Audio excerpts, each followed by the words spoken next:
Hola, ¿qué tal? ¿Cómo están? Espero que estén bastante bien. Yo soy Cipriano Rudy. Hoy les traigo un video para ustedes, donde en este canal de YouTube les voy a enseñar cómo ustedes pueden hacer su propia carátula para su curso de idioma quechua. Ah, caray, eso sí me interesa, ¿eh? Vamos a ver para inicial, primaria, secundaria, superior, institutos, pues universidades, hasta para maestros, ¿por qué no? ¡Puta, qué ofertón! Donde nosotros en este canal les voy a enseñar paso a paso, desde más fácil hasta más difícil, ¿eh? Ahora sí viene lo chido.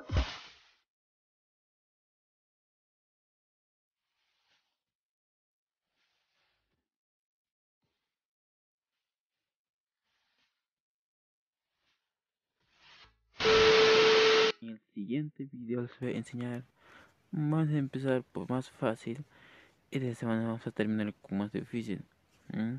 Por eso ustedes deben comenzar aquí abajo. ¿Para qué el nivel están buscando más? Depende de eso también. Si es que no dicen nada, pues vamos a empezar desde ser más fácil de enseñar. Así que muchos me estaban pidiendo que qué carátula sería mejor para su curso de quechua. Que saber cómo, pues tienes que estar suscritos a este canal y activar el campo de notificaciones. Me estarán pegando muchos, pero ¿cómo me suscribo? Bueno, aquí abajo debajo del video hay un botoncito rojo que dice suscribirse, haz clic en él y ya están suscritos, y en solo aparece un campanilla de notificaciones para que activen y ya está, ya están parte de este canal. Así que, ¿qué estás esperando?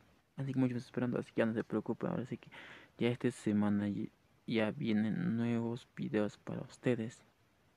Muchos están preguntando cómo voy a hacer, así que esta vez yo les voy a enseñar cómo deben hacer un carátula para curso de idioma quechua. Chao, cuídense. Así que nosotros hemos llegado hasta aquí. Así que hemos llegado hasta la parte final. Pues me despido. Así que gracias por este video. Si eres nuevo a este canal, suscríbete y activa la campana de notificaciones. La verdad, las cosas como son. Chao, cuídense. Yo soy Cipriano Rudy.